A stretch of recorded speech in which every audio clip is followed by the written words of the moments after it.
Hello everyone. అసలు మీ గురించి మీకు తెలుసుకునే పుస్తకం అంటూ ఉంది అంటే ఏంటో మీకు తెలుసా?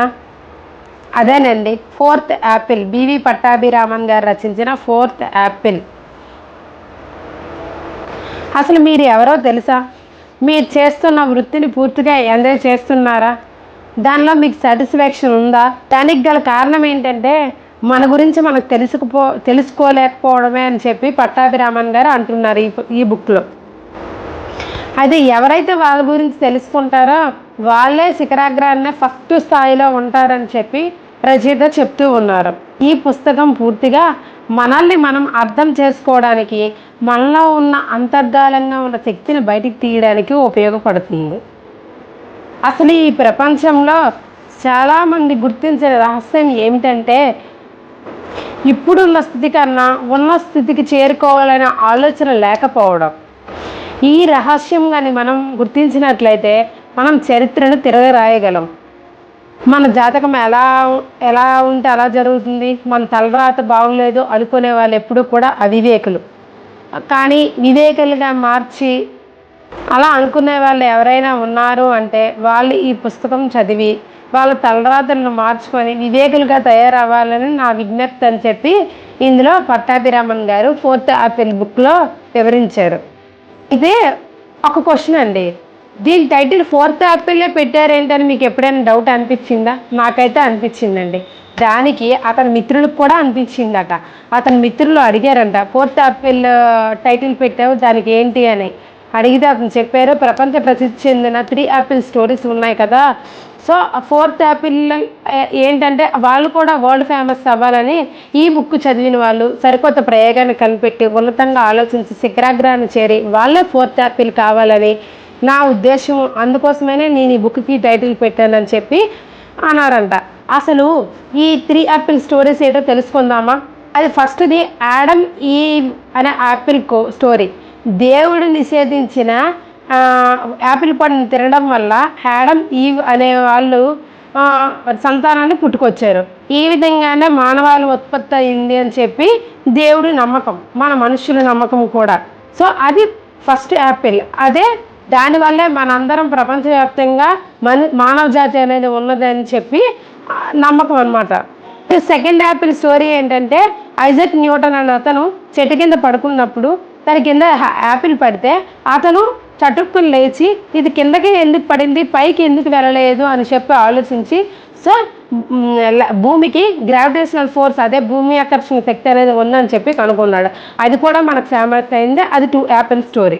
థర్డ్ యాపిల్ స్టోరీ ఏంటంటే స్టీవ్ జాబ్స్ సృష్టించిన యాపిల్ ఫోన్ అండి. ఇప్పుడు ప్రపంచవ్యాప్తంగా సంచలనం సృష్టిస్తున్న యాపిల్ ఫోన్స్, యాపిల్ బ్రాండ్. ఇదే 3వ యాపిల్ స్టోరీ అండి. అతనికి ఆరోగ్యం బాగులేకపోయినా సరే అతను పగలు రాత్రి కష్టపడి 3వ యాపిల్ స్టోరీని యాపిల్ ఫోన్ కనిపెట్టి 3వ యాపిల్ స్టోరీని క్రియేట్ చేశారు. సో ఈ ఫోర్త్ యాపిల్ బుక్ని ఎవరైతే చదివి వాళ్ళు చరిత్రను తిరగరాయాలని రచయిత అభిప్రాయం. మనం ఆశ్చర్యపోయే విషయం అనేది ఒకటి ఉంది, అది మనకే తెలీదు. మనలో అష్టసిద్ధులు అనే ఉన్నాయని, మనలో వినియోగించుకోగలిగే శక్తి ఉన్నా సరే మనం వినియోగించుకోలేకుండా తాత్కాలిక ఇబ్బందులను సృష్టించుకొని మనలో మనమే బాధపడుతూ మన టైంని వేస్ట్ చేస్తూ ఉన్నాం.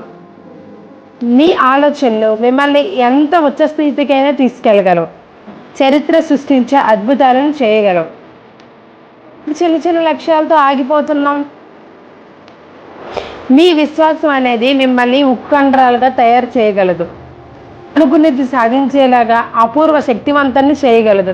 కానీ మనం ఎందుకు మన శక్తిని ఉపయోగించుకోవట్లేదు? గంటల తరబడి చూసే సినిమాలు, ఆటలపైన మనకి ఏకాగ్రత ఉన్నప్పుడు మనకు సంబంధించిన విషయాలపై ఎందుకు మనకు ఉండడం లేదు? ఈ కాలంలో ఎవరైనా సరే ఏ పనినైనా చేయగలమనే రుజువైంది.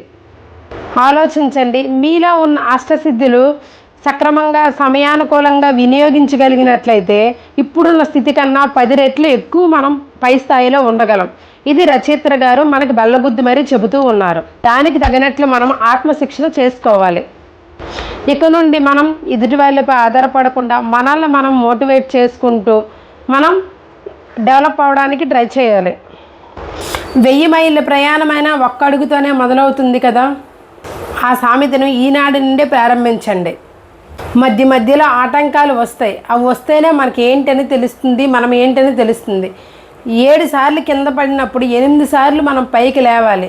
అదేనండి ఇక్కడ ఒక మనిషి చూడడానికి పహిల్వాన్ లాగా ఉంటాడు, కానీ అతను బల్లిని చూసినా భయపడిపోతాడు. కొంతమంది గాలి వస్తే ఊదితే ఎగిరిపోతారేమో అన్నట్లు ఉంటారు, కానీ బలమైన ఏనుగును కూడా బంధించగలరు, చంపేయగలరు వీరప్పన్లాగా. నువ్వు ఓటం పాలవుతాను అంటే నువ్వు ఓటం పాలైపోతావు. అందువల్ల ఎప్పుడు కూడా మన జీవితాన్ని విజయవంతంగా మలుచుకోవాల్సిన బాధ్యత మనదే.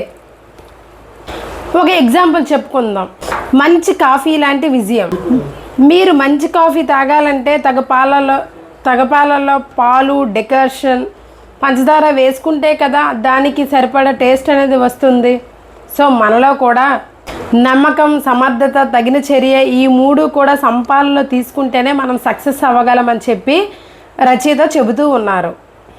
మనలో అంతులేని సంపద, నిధి, నిక్షేపాలనే ఉన్నాయి. తీసుకోవాలి అనుకుంటే మన మనోనేత్రాలు తెరవాలి.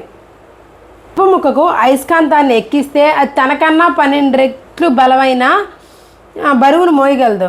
అదే అయస్కాంతాన్ని మనము తీసేస్తే అది ఒక చాక్ పీస్ని కూడా క్యారీ చేయలేని పరిస్థితి. అక్షరాల మనం కూడా ఆ ఇనుపు ముక్క లాంటి వాళ్ళమే. మనం అయస్కాంతం అనే ఒక ఆత్మవిశ్వాసానికి అయస్కాంతం తోడైతే ఆకాశమే హద్దు. మన సబ్కాన్షియస్ మైండ్లో అయినా అనూహ్యమైన శక్తులు ఉన్నాయి, తక్కువ మంది మాత్రమే వాటిని గ్రహిస్తున్నారు. కొత్త ల్యాప్టాప్ని కొన్నారనుకోండి, దాన్ని ఎలా యూజ్ చేయాలి అని మనం మాన్యువల్ చదువుతాం కదా.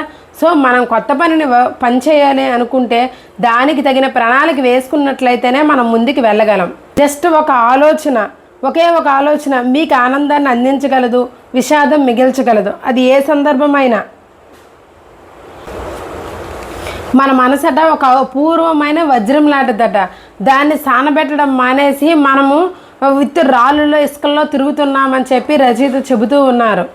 దాన్ని సానబెట్టిన వారు అదృష్టవంతులు, దాన్ని ఒక రాయిలా విడిచిపెట్టిన వాళ్ళు దురదృష్టవంతులు. అంతేనండి. సక్సెస్ అయిన పీపుల్కి, నార్మల్గా ఉన్న పీపుల్కి డిఫరెన్స్.